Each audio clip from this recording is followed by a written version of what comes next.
El precio del trigo se dispara hasta sus máximos históricos después de la invasión de Ucrania por parte de Rusia. ¿Nos estamos dirigiendo hacia una crisis alimentaria global? Veámoslo. La producción conjunta de trigo de Rusia y Ucrania supera los 100 millones de toneladas al año, alrededor de 75 millones de toneladas para Rusia y alrededor de 27-28 millones de toneladas para Ucrania. La producción mundial de trigo son 765 millones de toneladas. Por consiguiente, estos dos países producen el 13,5% de la producción global de trigo. Aunque se trata de un porcentaje relevante, no parece que sea un porcentaje suficiente como para generar una disrupción mundial del mercado de trigo en caso de que Rusia y Ucrania reduzcan significativamente su producción. Pero es que el dato importante no es cuánto trigo producen estos países en relación con la producción mundial de trigo, sino cuánto trigo exportan estos países en relación con las exportaciones globales de trigo. Si un país produce mucho trigo, pero también consume mucho trigo internamente, entonces la producción de trigo de ese país tiene una influencia menor sobre los mercados internacionales. No digo que no pueda tener ninguna influencia, por ejemplo, si su producción interna cae y la población local quiere mantener el mismo nivel de consumo de trigo, tendrán que importar la diferencia y eso tensionará los mercados globales. Pero si cae la producción y cae el consumo interno de ese país,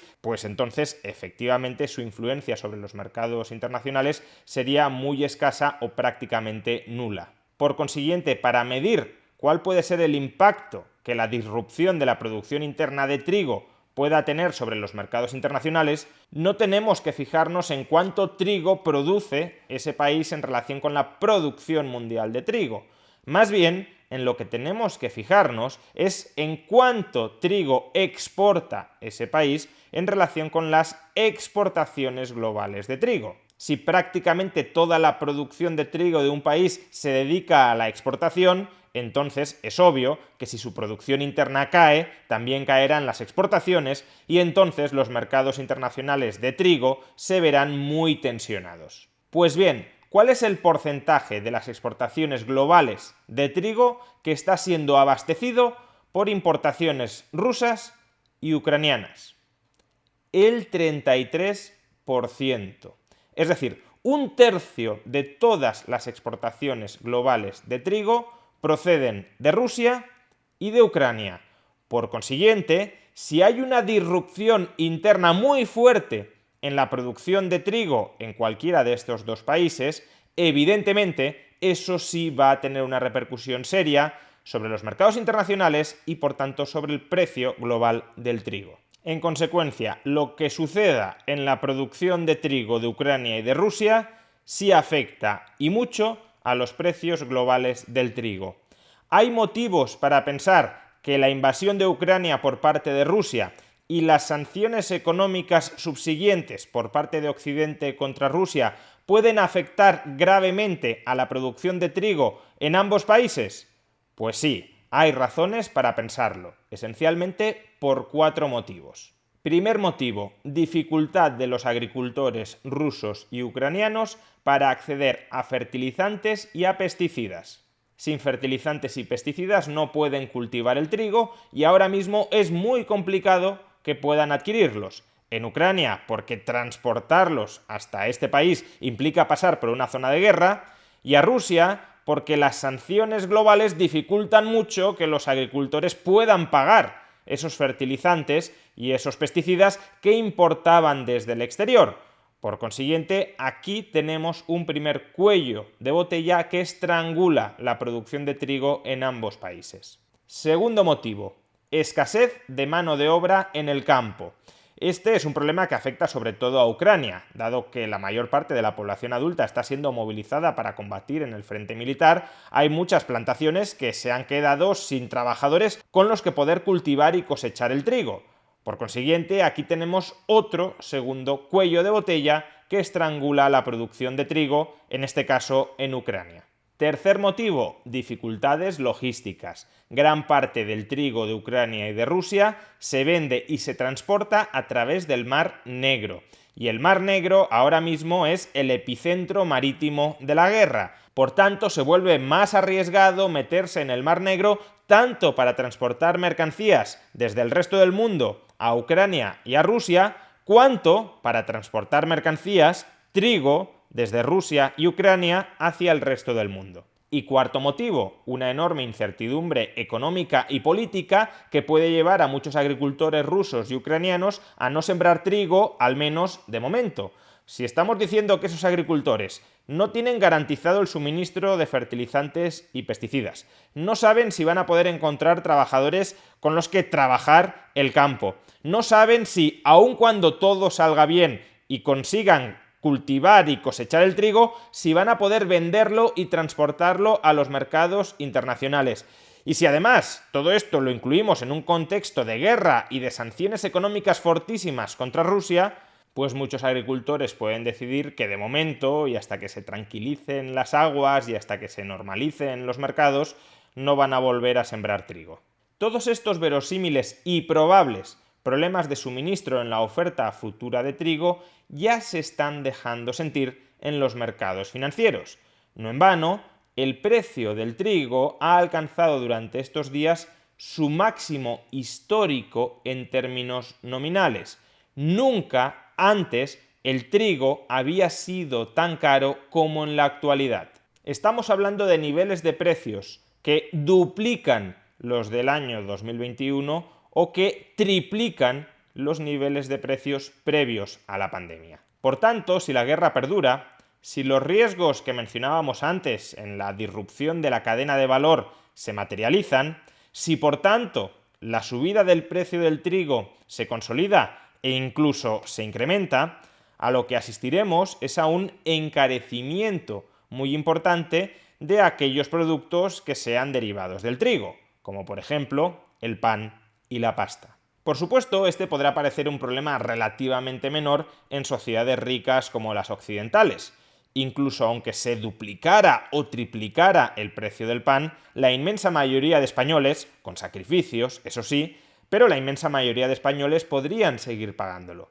El gran problema de este encarecimiento del precio del trigo no lo vamos a vivir en el occidente desarrollado, que también nos afectará, desde luego, pero el gran drama que puede derivar de este encarecimiento histórico del precio del trigo, sobre todo lo experimentarán en los países más pobres.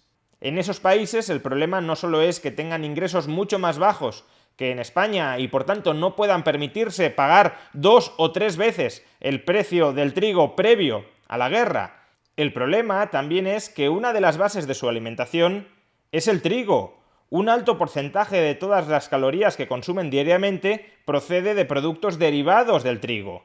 En definitiva, no solo es que sean pobres y que por tanto tengan poco margen financiero para pagar más por el pan, es que además ese producto constituye una de las bases de su alimentación. Se les está encareciendo aquello que comen fundamentalmente. Y los países más afectados por esta disrupción de la producción y exportación global de trigo serán aquellos países que sean más dependientes de las importaciones de trigo desde Rusia y desde Ucrania. En el siguiente gráfico podemos observar cuáles son los países cuyas importaciones de trigo dependen en mayor medida de Rusia. No solo aparece representado el porcentaje total de sus importaciones de trigo que proceden de Rusia, sino también cuál es el volumen de todo el trigo importado. Porque si importan mucha cantidad de trigo, eso también nos señalará que ese trigo será muy difícil de reemplazar en los mercados internacionales. Dicho de otra manera, aunque un país importe el 100% del trigo de Rusia, si el 100% del trigo de Rusia son 10 toneladas de trigo, eso es fácil de sustituir buscando otros proveedores en los mercados internacionales. Si en cambio estamos hablando de 20, 30 millones de toneladas, obviamente eso no es tan sencillo de sustituir, aunque el trigo ruso o el trigo ucraniano representen un porcentaje más bajo de sus importaciones totales de trigo. En cualquier caso, como podemos observar en este gráfico, los países que en términos relativos dependen más de las importaciones de trigo desde Rusia son Kazajistán, Qatar, Azerbaiyán, Corea del Norte, Tanzania, Armenia, Georgia, Ruanda, Kirguistán o Togo. En estos países, el porcentaje importado desde Rusia constituye entre el 80 y el 100% de todo el trigo que importan. Sin embargo, también podemos ver en el gráfico que el volumen absoluto de trigo que estos países importan desde Rusia no es muy significativo. De ahí que los mayores problemas se van a concentrar en dos países, Turquía y Egipto. Turquía y Egipto importan entre el 65 y el 70% de todo el trigo que compran en el extranjero desde Rusia. Y compran una enorme cantidad de trigo. Estamos hablando de casi 2.000 millones de dólares al año de trigo importado desde Rusia. Pero de estos dos países, Turquía y Egipto, el que desde luego va a sufrir más va a ser Egipto. Porque fijémonos cuál es el porcentaje de trigo que además importa Egipto desde Ucrania. Estamos hablando de un porcentaje cercano al 25%. Es decir, que si Egipto importa el 65% del trigo desde Rusia y el 25% del trigo desde Ucrania, el 90% de todo el trigo que importa Egipto procede de estos dos países en conflicto. Y es un volumen de trigo muy grande y por tanto muy complicado y muy caro de sustituir con otros proveedores internacionales. Sea como fuere, en este gráfico también podemos observar que otros países van a verse afectados negativamente por la paralización de la producción de trigo ucraniano. Países como Laos, Líbano o Moldavia importan el 90% de su trigo desde Ucrania. Otros países como Libia, Somalia, Túnez o Pakistán entre el 40 y el 55% de todas sus importaciones de trigo. ¿Es una crisis alimentaria inevitable? Todavía no. Existen diversos mecanismos por los que se puede terminar evitando. Por un lado, si la guerra en Ucrania termina pronto y se normalizan con rapidez los flujos de trigo. Además, también cabe la posibilidad de que otros países distintos de Ucrania y de Rusia incrementen a futuro su producción de trigo. Y en tercer lugar, además, muchos de estos países cuentan con un colchón de reservas de trigo que, según ellos mismos dicen, les conceden cierta autonomía frente a importaciones hasta mediados de año. Es decir, que todavía hay tiempo para evitar una crisis alimentaria. Ahora bien, si la guerra se enquista, si no es fácil sustituir la producción ucraniana y rusa de trigo en los mercados globales y si se agotan las reservas de estos países, nos podemos encontrar ante una crisis alimentaria muy grave. Una crisis alimentaria que tendrá consecuencias del todo imprevisibles. Desde conflictos y revoluciones locales en estos países tan dependientes de las importaciones de trigo rusas y ucranianas, hasta migraciones masivas hacia el occidente rico buscando alimento y sustento. Aunque la crisis energética derivada de la guerra de Ucrania sea la que ahora mismo está copando las portadas de prácticamente todos los periódicos, no perdamos de vista la potencialmente mucho más grave crisis alimentaria en ciernes.